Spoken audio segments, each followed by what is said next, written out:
स्वागत है आप सभी का एक बार फिर से। आज की कहानी बेहद दिलचस्प है, तो कहानी को लास्ट तक ज़रूर सुनें। इस कहानी में आपको बहुत ही मज़ा आने वाला है और कहानी के अंत में आपको एक बहुत अच्छी सीख भी मिलने वाली है। ये कहानी आपके रोंगटे खड़े कर देगी, तो प्लीज़ इस कहानी को लास्ट तक ज़रूर सुनें। तो चलिए शुरू करते हैं आज की कहानी। जिस बेटे को कभी आँखों की रोशनी समझकर सीने से लगाया था, आज उसी के घर की दहलीज पर खड़े होकर जब माँ-बाप का दिल डर से धड़कने लगे, तो समझ लीजिए कि माँ अब मुस्कुराती तो ज़रूर है, पर उसके दिल में कहीं न कहीं एक डर बैठ गया है। और पिता वो कुछ नहीं कहते, लेकिन उनकी खामोशी चीख-चीख कर बताने लगी है कि उनका भरोसा अब चुपचाप टूटने लगा है। ये कहानी सिर्फ एक माँ-बाप की नहीं, बल्कि हर उस घर की है, जहाँ वक्त बदलता है और रिश्ते पराये हो जाते हैं। उन्होंने अपना सब कुछ न्यौछावर कर दिया, नींदें, सपने, उम्र, यहाँ तक कि खुद की ख्वाहिशें भी, सिर्फ इसलिए ताकि उनके बच्चे कभी अधूरे न रह जाएं। पर जिस बेटे की कामयाबी पर कभी सीना चौड़ा होता था, जब उसी की आवाज़ में तल्खी और उसके दरवाजे पर परायापन मिला, तो एक माँ की ममता कांप उठी और एक पिता के भीतर सवालों का तूफान आ गया। क्या यही अंत है हर कुर्बानी का? क्या वक्त के साथ रिश्तों की परिभाषा भी बदल जाती है? इस कहानी में आगे जो होने वाला है, वह आपके दिल को झकझोर देगा, क्योंकि ये कहानी एक परिवार की नहीं, बल्कि हम सबके समाज की कड़वी हकीकत है। तो पूरी कहानी को जानने के लिए वीडियो को आखिर तक ज़रूर देखें। साथ ही वीडियो पर लाइक करें और हमारे चैनल मरियम स्टोरी 1M को ज़रूर सब्सक्राइब करें, ताकि आपका आशीर्वाद मिलता रहे और हमारा हौसला बढ़ता रहे। मध्य प्रदेश के एक शांत लेकिन भावनाओं से भरे कस्बे वीरपुर की एक सच्ची कहानी है, जहां शाम की ढलती धूप के साथ एक बूढ़ी माँ सरला देवी जी अपने छोटे से आंगन में रसोई समेट रही थी। हाथों में थकावट थी, लेकिन चेहरे पर एक मीठी मुस्कान, क्योंकि आज उन्होंने अपने पति महेश जी से एक बात कही थी, जो उनके दिल में कई दिनों से गहरी हुई थी। सुनिए जी, मैं सोच रही थी कि क्यों ना हम लोग कुछ दिन के लिए हमारे बेटे राजेश के पास चल दें और वहीं से बेटी मीना और उसकी बेटी बुलबुल को भी बुला लें। आखिर दोनों एक ही शहर में रहते हैं और मीना की स्कूल की छुट्टियां अभी चल रही हैं। सब साथ मिलेंगे तो कितना अच्छा लगेगा ना। सरला जी की आंखों में वो उम्मीद झलक रही थी, जो सिर्फ एक माँ की आंखों में हो सकती है। महेश जी, जो उस वक्त अखबार के पन्ने पलट रहे थे, हल्के से मुस्कुराए और बोले, तुमने सही सोचा भाग्यवान।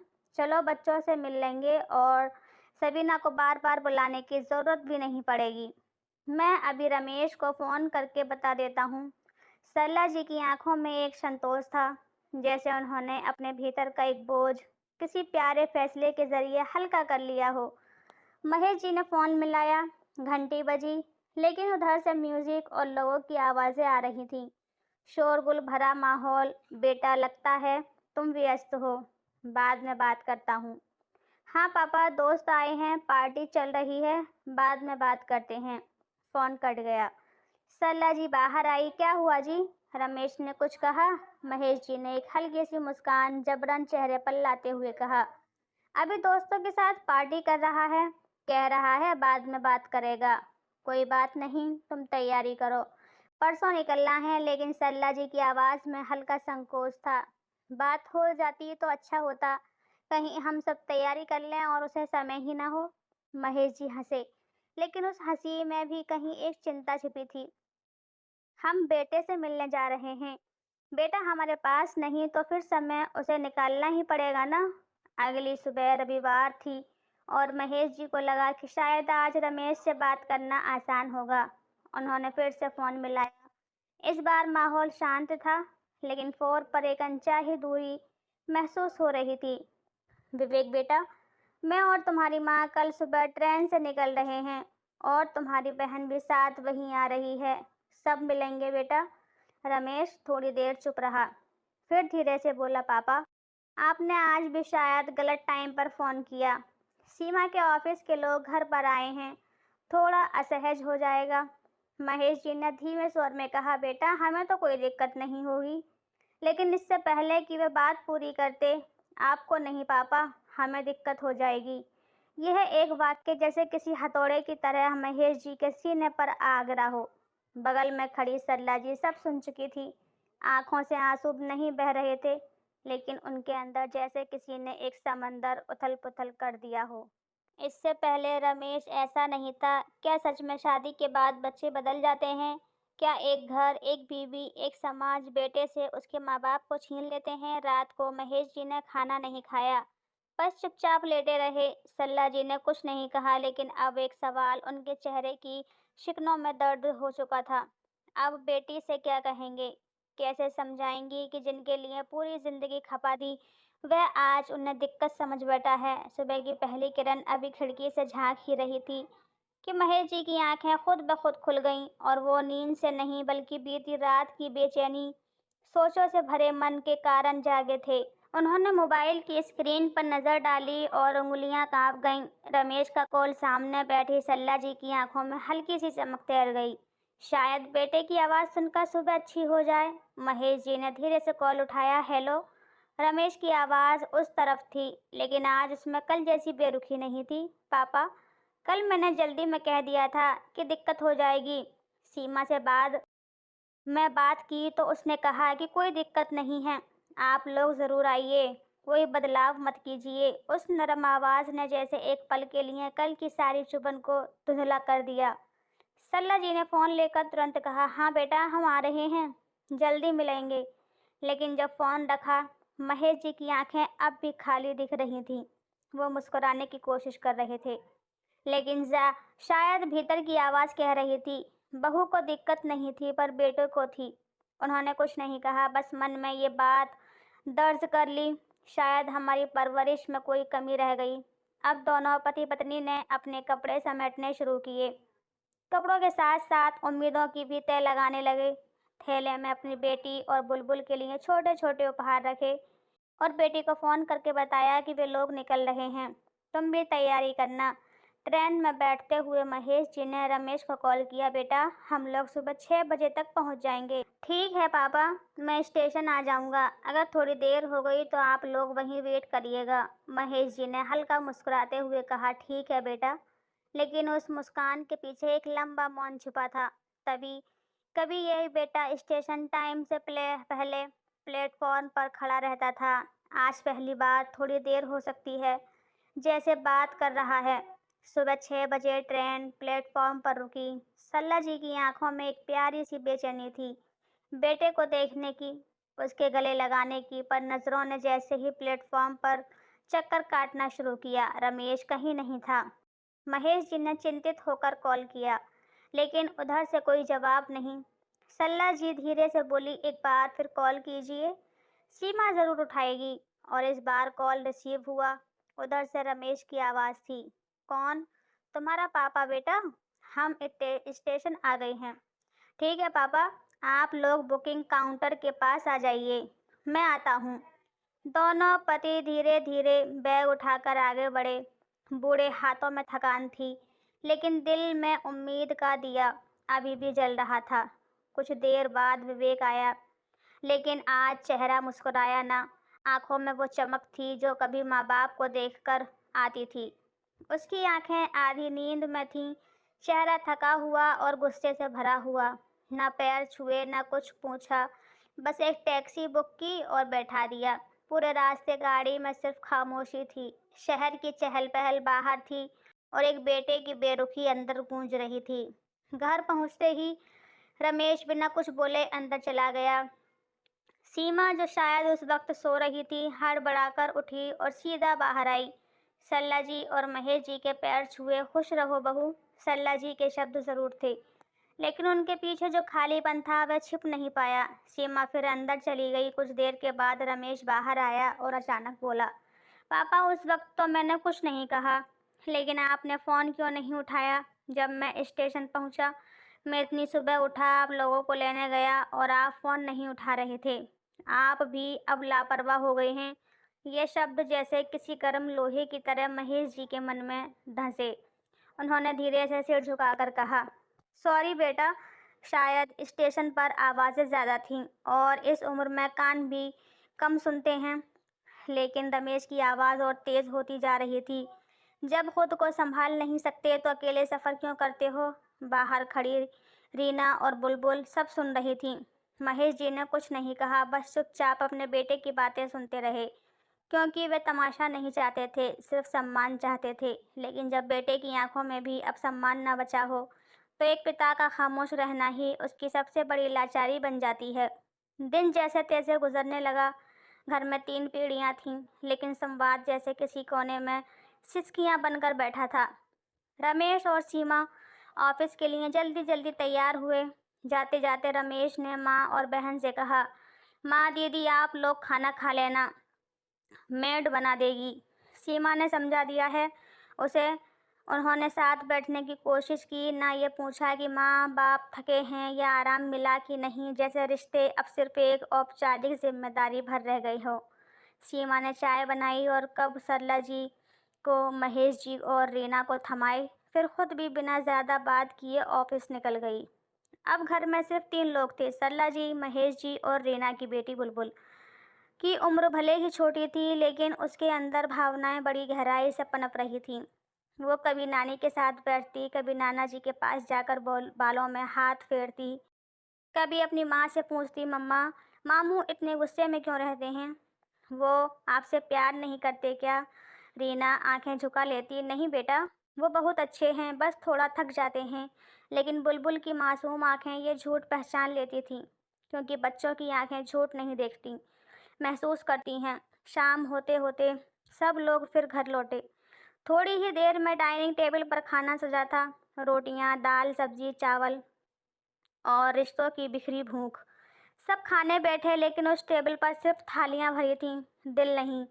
और तभी रमेश ने अचानक बुलबुल की तरफ देखकर कहा, बेटा खाना अच्छे से चबाकर खाओ, जो धीरे धीरे चबाकर खाते हैं वे जल्दी गुस्सा नहीं करते। ये कहते वक्त उसकी आवाज़ में थोड़ा अपनापन था, शायद दिन भर की कड़वाहट के बाद एक नरम सुर। लेकिन बुलबुल ने एक पल के लिए उसकी ओर देखा, फिर रोटी नीचे रख दी और बोली, मामू मुझे लगता है ये सीख तो पहले आपको लेनी चाहिए, क्योंकि आज सुबह आपने नाना जी से जो कहा वो गुस्से में ही था ना। टेबल पर सन्नाटा छा गया। सावित्री ने तुरंत टोका, बुलबुल ऐसे नहीं बोलते बेटा, माफ़ी मांगो मामू से। लेकिन बुलबुल की आंखें इस बार डरी नहीं। उसने गंभीरता से कहा, मम्मा पहले बड़ों को समझाओ, फिर मुझे समझाना। और वह चुपचाप उठकर अपने कमरे में चली गई, दरवाज़ा बंद कर लिया।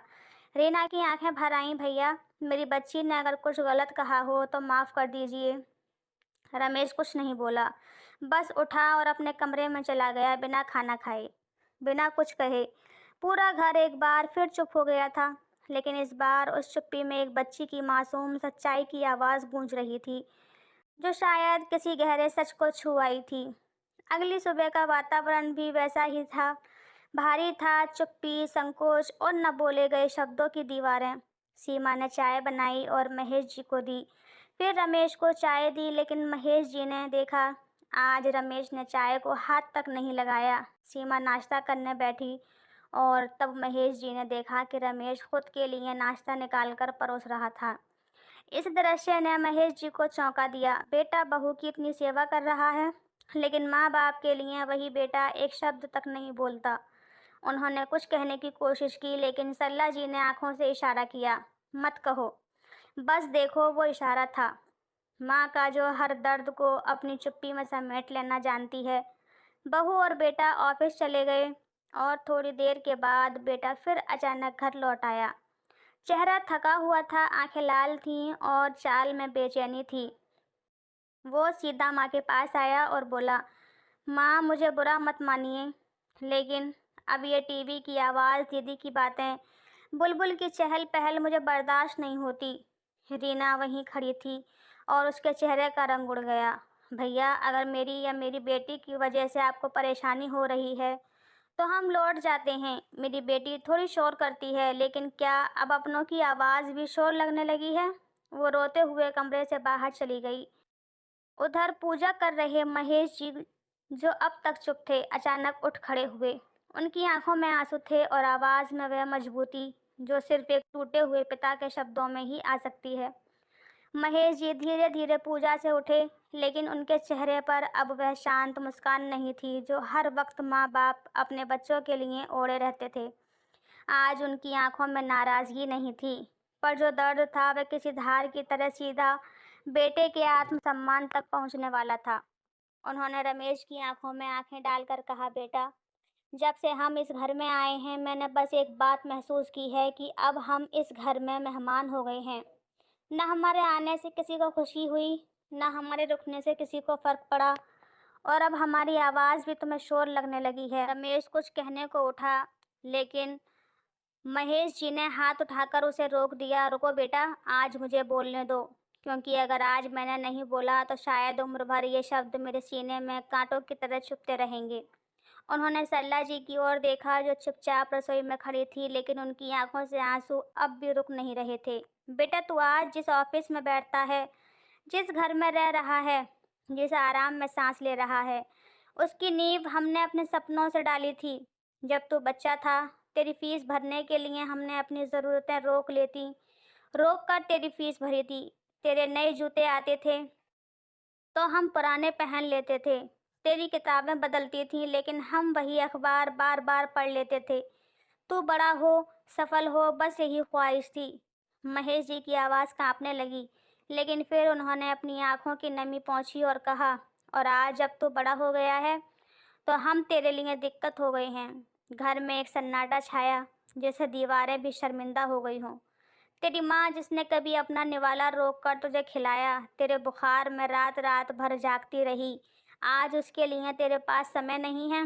रमेश की आंखें झुक गईं, और मैं जिसने तुझे गिरते हुए हर बार संभाला, आज तेरी आवाज़ में वह गर्मी नहीं सुन पा रहा जो कभी मेरे पापा कहने पे गूंजती थी। महेश जी की आवाज़ भरे गले में अटकने लगी। बेटा, अगर हमारी परवरिश में कोई कमी रह गई हो, अगर हमने तुझे इतना सिर उठाकर चलना सिखाया कि तू झुकना ही भूल गया, तो माफ़ कर देना।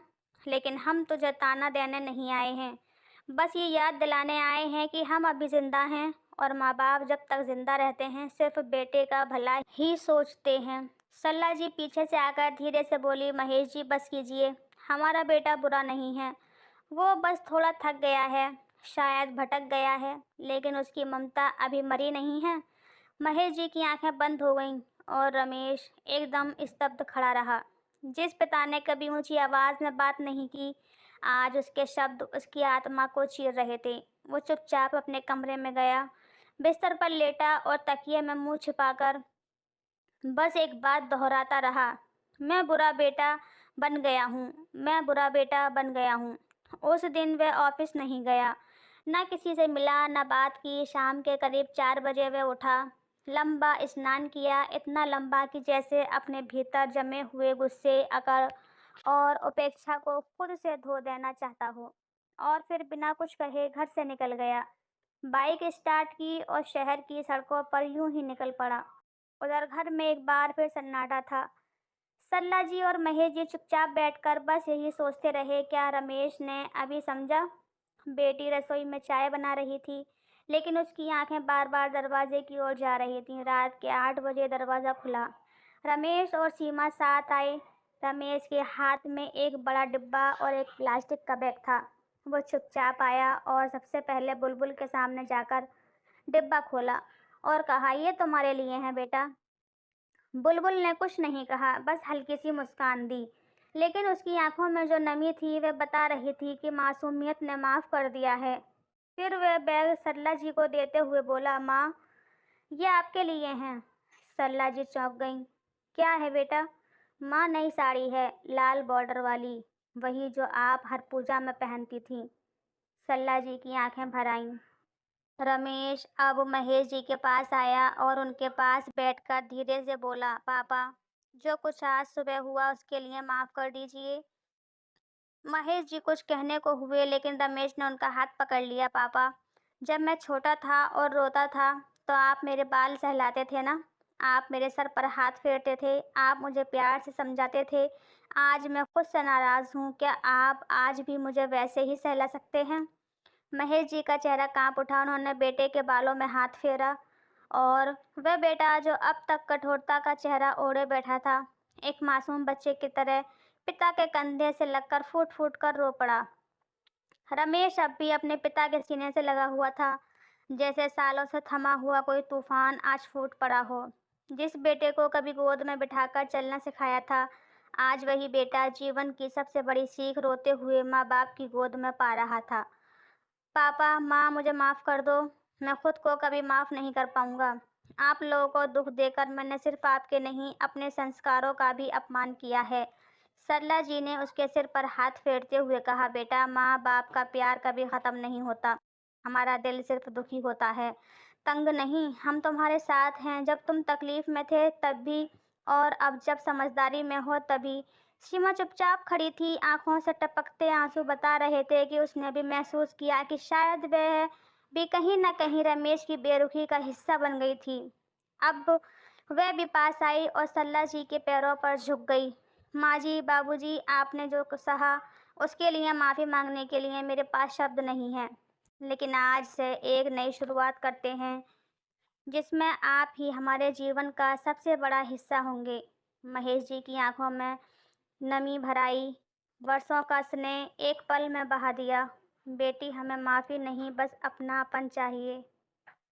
और आज वह हमें मिल गया है। रमेश ने तभी मुस्कुराते हुए रीना की ओर देखा। दीदी, अब तुम और बुलबुल यहीं रहोगी जब तक उसकी छुट्टियां हैं। अब ये घर सिर्फ हमारा नहीं, तुम्हारा भी है। रीना की आंखों में जो चमक थी, वह शायद वर्षों से उस भाई की तलाश कर रही थी, जो आज वापस लौट आया था। बहन की आंखों में खुशी के आंसू छलक रहे थे। बुलबुल दौड़ी और मामू के गले लग गई। मामू, अब आप गुस्सा नहीं करोगे ना? रमेश ने हंसते हुए कहा। अब तो मैं हर रोज तुम्हारे साथ कहानी सुनूंगा और खुद भी एक अच्छी कहानी बनूंगा। उसी वक्त दरवाजे की घंटी बजी। दो लोग एक बड़ा सा कार्टून लेकर खड़े थे। सीमा ने दरवाज़ा खोला। ये क्या है बेटा? सल्ला जी ने पूछा। माँ, इसमें नया एसी है। मुझे पता है, गांव में गर्मी में आप चैन से नहीं सो पाते थे। अब जब आप यहीं रहेंगे तो आराम से चाहिए ना? सल्ला जी चौंक गई। अरे बेटा, इसकी क्या ज़रूरत थी? हम तो बस कुछ दिन के लिए आए हैं। रमेश ने तुरंत बात काट दी। माँ, अब कुछ दिन के लिए नहीं, अब हमेशा के लिए। अब आप और पापा यहीं रहेंगे। जहाँ बेटा और बहू हैं, वहाँ माँ-बाप का भी हक है रहने का। प्यार से, इज़्ज़त से वह लम्हा जैसे सालों की दूरी को मिटा रहा था। उस दिन रात का खाना सबने साथ बैठकर खाया। कोई खामोशी नहीं थी, कोई सवाल नहीं था, सिर्फ मुस्कुराहटें थीं। बातों की गर्माहट थी और एक परिवार था जो अब दोबारा घर बन गया था। रीना ने रोटी बनाते हुए सल्ला जी से पूछा, नानी, आप और नाना जी अब कहीं नहीं जाओगे ना? सल्ला जी मुस्कुराईं। अब जहाँ अपनापन है, वही तो हमारा घर है बेटा। और दोस्तों, कहानी यहीं ख़त्म नहीं होती, बल्कि यहीं से शुरू होती है। एक नई सोच, एक नई शुरुआत, क्योंकि माँ-बाप कभी रिटायर नहीं होते, ना उनकी ममता थकती है, ना उनका विश्वास टूटता है। पर क्या हम आज की इस भागती दुनिया में उनके एहसासों की कीमत समझते हैं? क्या आपने कभी अपने माता-पिता से इस तरह का व्यवहार किया है, जानबूझकर या अनजाने में? क्या आप कभी उनसे माफ़ी माँग पाए? या का ये क्या कभी आपने महसूस किया कि कुछ शब्द बोलने में देरी हो गई? अगर हाँ, तो इस कहानी के नीचे कमेंट ज़रूर कीजिए। शायद आपकी कहानी किसी और का जीवन बदल दे। अगर ये सच्ची कहानी आपके दिल को छू गई हो, तो वीडियो को लाइक ज़रूर करें और हमारे चैनल को सब्सक्राइब करें, क्योंकि हम आपके लिए ऐसी ही कहानियाँ लाते रहेंगे जो सिर्फ सुनाई नहीं जाती, महसूस की जाती हैं। मिलते हैं अगली कहानी में एक और सच्चाई, एक और रिश्ते की गहराई के साथ। आप हमारी कहानी किस शहर से देख रहे हैं? अपने शहर का नाम कमेंट बॉक्स में ज़रूर लिखें, जिससे कि हमें पता चल सके कि हमारी कहानी किस किस शहर तक पहुंच रही है। हमें आपके कमेंट्स का बहुत ही अच्छे लगते हैं, तो प्लीज़ लाइक करें, शेयर करें, सब्सक्राइब ज़रूर करें। धन्यवाद।